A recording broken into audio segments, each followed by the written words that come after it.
Snow White. A version of the tale by thefablecottage.com.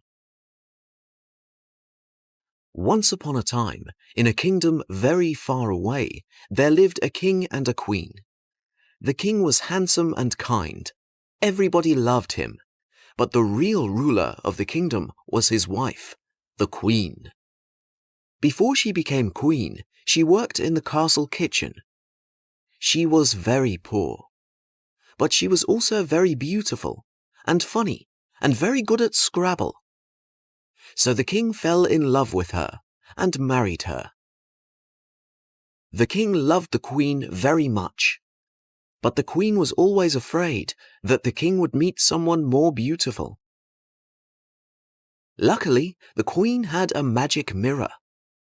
The mirror saw everything and knew everything.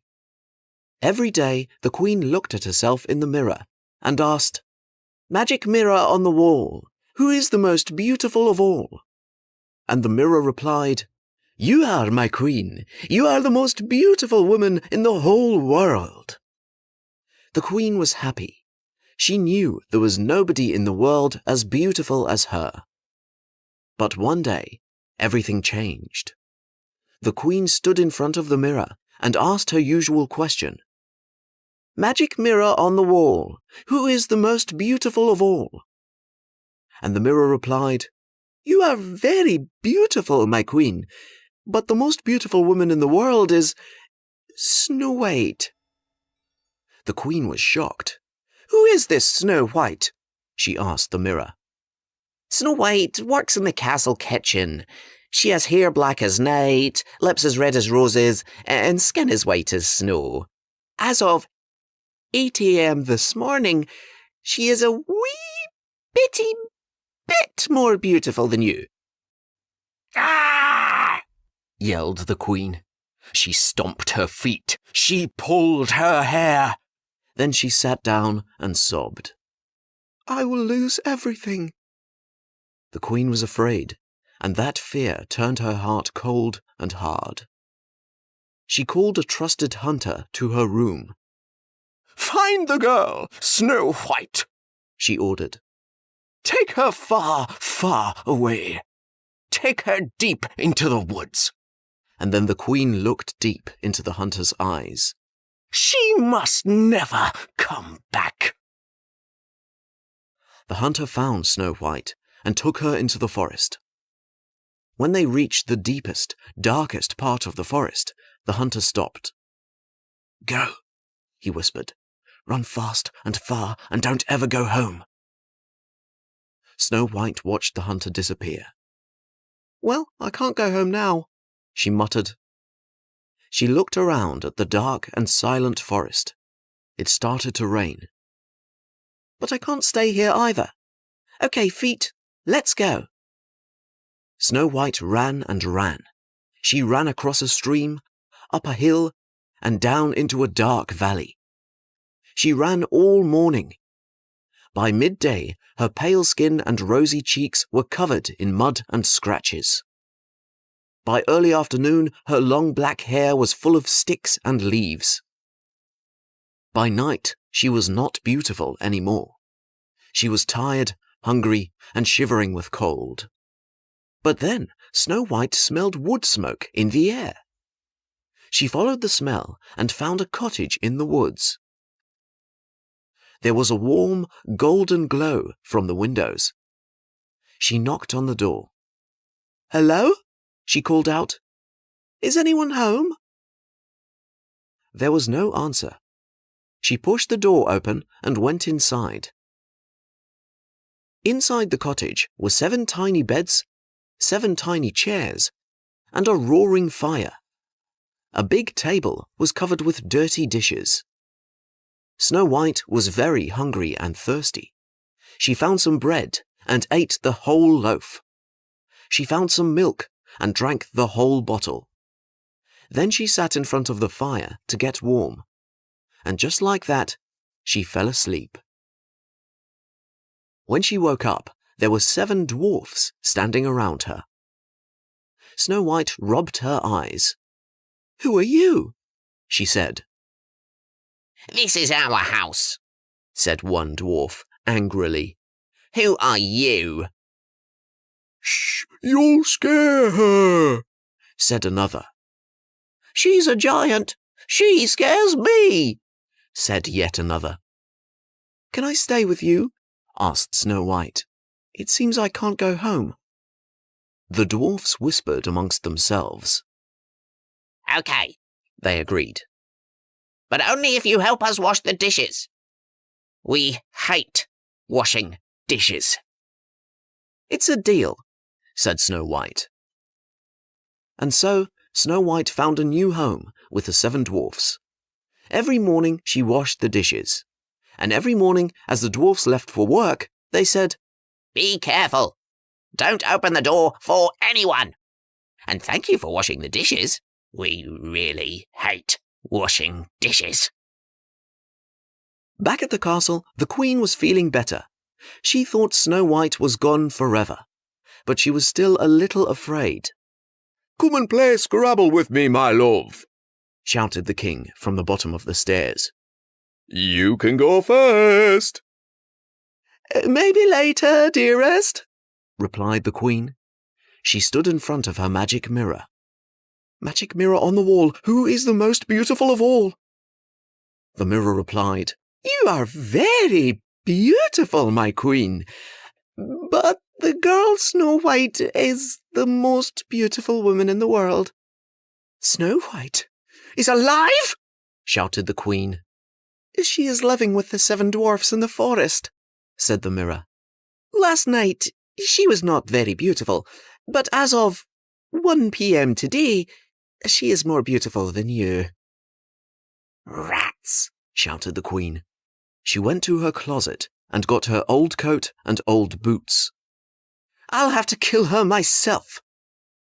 She ran out of the palace, jumped into her fastest carriage, and sped off towards the forest. Snow White was reading beside the fire when there was a knock on the door. "Knock, knock!" She peeked through the window. There was a woman holding a basket of fruit. The woman had a beautiful face, but she was wearing an old dress and old boots. "Fruit! Fresh fruit! Apples and bananas and pears and oranges!" "Oh, I want some fruit," thought Snow White. The woman saw Snow White through the window. "Hello, dear," said the woman. "Do you want some fruit? I have delicious apples today." "I love apples," said Snow White, "but I'm not supposed to open the door for anyone. Those apples might be poisoned." "Oh, how silly," said the woman. She cut an apple in half. "Here, you can taste half, and I will eat the other half. That way you know it's not poisoned." Snow White opened the door. The woman gave 1/2 of the apple to Snow White and ate the other half. When Snow White saw the woman eating the juicy apple, her mouth watered. She couldn't stop herself. She took a big bite of the apple. Almost immediately, Snow White fell to the ground. The apple was poisoned, but only on 1/2. The queen sighed with relief. Quickly, she got back into her carriage and rode back to the castle. When the dwarfs arrived home, they found Snow White lying on the floor. They yelled in her ears. They tickled her feet. They poured cold water on her face. But she didn't wake up. "Is she dead?" asked one dwarf. "She doesn't seem to be alive," said a second. And so the dwarfs made a glass coffin for their beloved friend. They set it on a table in a beautiful part of the forest, surrounded by flowers. Snow White lay there for over a year, through spring, summer, autumn, and winter. One day, a prince from a different kingdom was walking through the forest with his dog. He saw Snow White's strange glass coffin. He brushed off the leaves and saw Snow White inside. Just then, he tripped over his dog and knocked the coffin off the table. Snow White rolled out of the coffin and onto the grass. "Oh no, oh dear, oh fiddlesticks!" the prince shouted. But then an amazing thing happened.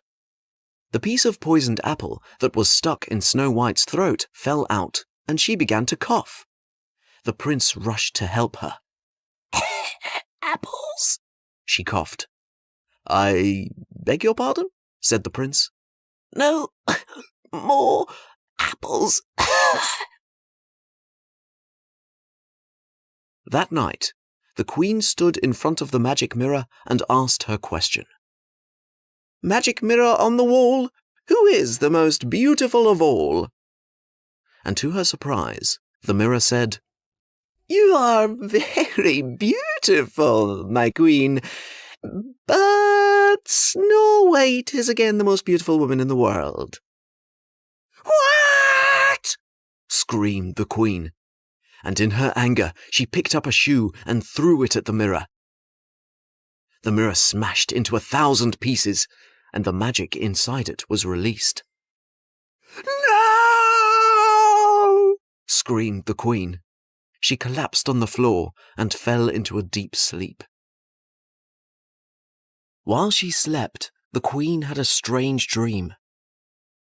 In her dream, she was dancing in hot iron shoes.